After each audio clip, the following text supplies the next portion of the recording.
ডিসেম্বরের শেষে কার্গিল, দ্রাসে তুষারপাত, সোনমার্গেও তুষারপাত।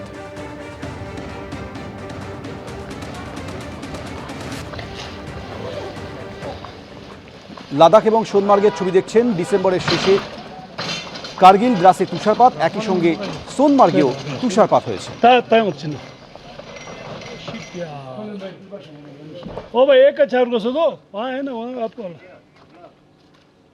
বিজেপি নেতা শঙ্কুদেব পণ্ডা তিনি অভিযোগ করছেন, লগ্নজিতা চক্রবর্তীর অভিযোগে শুধুমাত্র জিডি করেছে পুলিশ।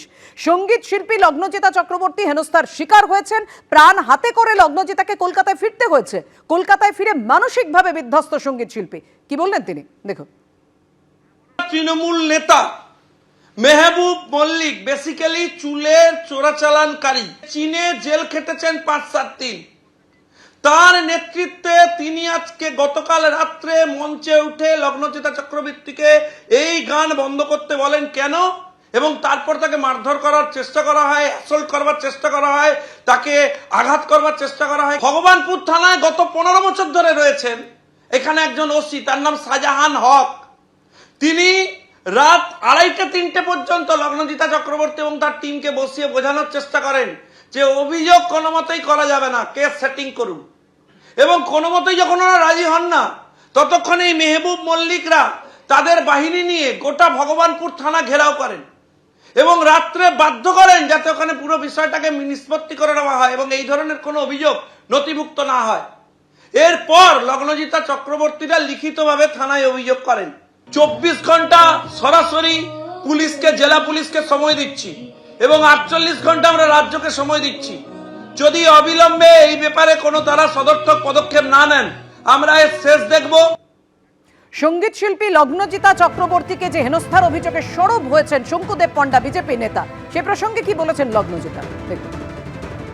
বিজেপির তরফ থেকে একটি প্রেস কনফারেন্স করা হয়েছে, সেখানে কেন এই ঘটনা ঘটলো এবং বিভিন্ন প্রসঙ্গ তোলা হয়েছে, সেটা নিয়ে কোনো মন্তব্য? দেখুন, এত বড় রাজ্য, এত বড় দেশ, এত মানুষ, সেখানে কে কি করবেন আমি তো সেটাকে কন্ট্রোল করতে পারি না। ঠিক যেরকম কালকে নিজের স্টেজটাকেই আমি কন্ট্রোল করতে পারলাম না, তো তাহলে কোথায় কে কি করছেন? আমার নিজের স্টেজ, যেখানে আর কোনো মানে আমার টিমের বাইরে কারুর ওঠারই কথা না, কারুর কোনো শিল্পী স্টেজেই কারুর ওঠার কথা না। আমি যদি সেই স্টেজটাই না কন্ট্রোল করতে পারি, সেখানে যদি উঠে আমাকে মারতে উদ্যত হন একজন, সেখানে কোথায় কোন মানুষ কি বলবেন, কি করবেন, এটা কি আমার পক্ষে কন্ট্রোল করা সম্ভব, বলুন তো? পুলিশের কি বক্তব্য? পুলিশ আধিকারিকদের বিরুদ্ধেও বিভাগীয় তদন্ত শুরু হয়েছে।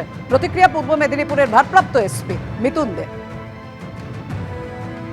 মূল অভিযুক্ত মানে একজনই অভিযুক্ত আছে এক্ষেত্রে, মেহবুব মল্লিক, যেটা এখন পর্যন্ত প্রাথমিক তদন্তে আমরা জানতে পারছি যে মূল আয়োজক, উদ্যোক্তা এবং ওই স্কুলের মালিক। তাকে আমরা অ্যারেস্ট করেছি। ওকে আমরা কোর্টের কাছে ফরওয়ার্ড করে নিয়ম মেনে পুলিশ কাস্টাডির জন্য প্রেয়ার করব এবং তারপরেও আমরা তদন্ত এগিয়ে নিয়ে যাব। আর ভবনপুরের ওসি এবং এর এগেনস্টে আমরা অফিসিয়ালি বিভাগীয় তদন্ত ইনিশিয়েট করেছি। এসডিপিও লেভেলের অফিসার এই তদন্তটা করছে।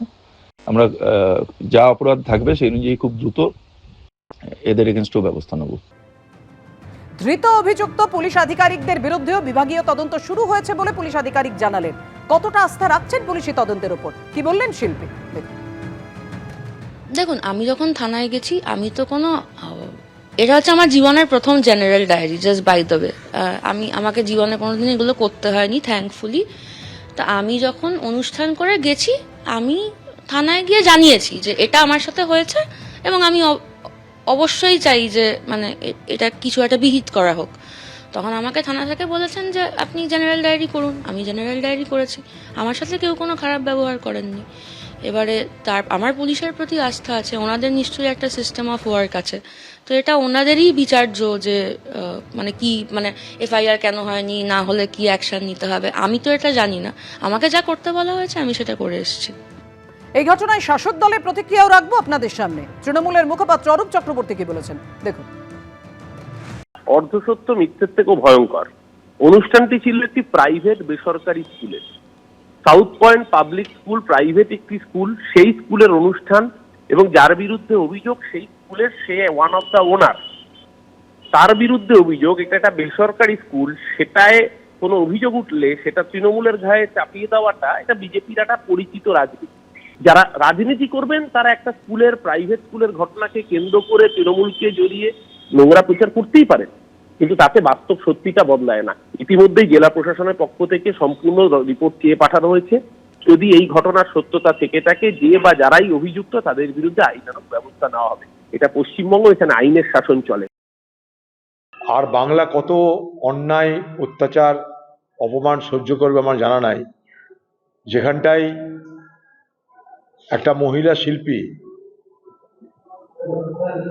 তাকেও আজকে হেনস্থা হতে হচ্ছে, অপদস্থ হতে হচ্ছে তৃণমূলের কতগুলো নপুংসক নেতার খামখেয়ালি ইচ্ছা অনিচ্ছার কারণে। বাংলার মুখ্যমন্ত্রী,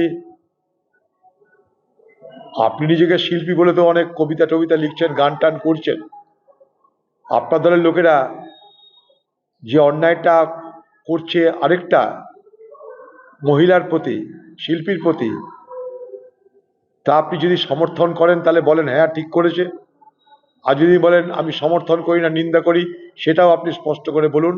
বাংলার মানুষ আপনার কাছে জবাব চাইছে। এবিপি আনন্দ, এগিয়ে থাকে, এগিয়ে রাখে।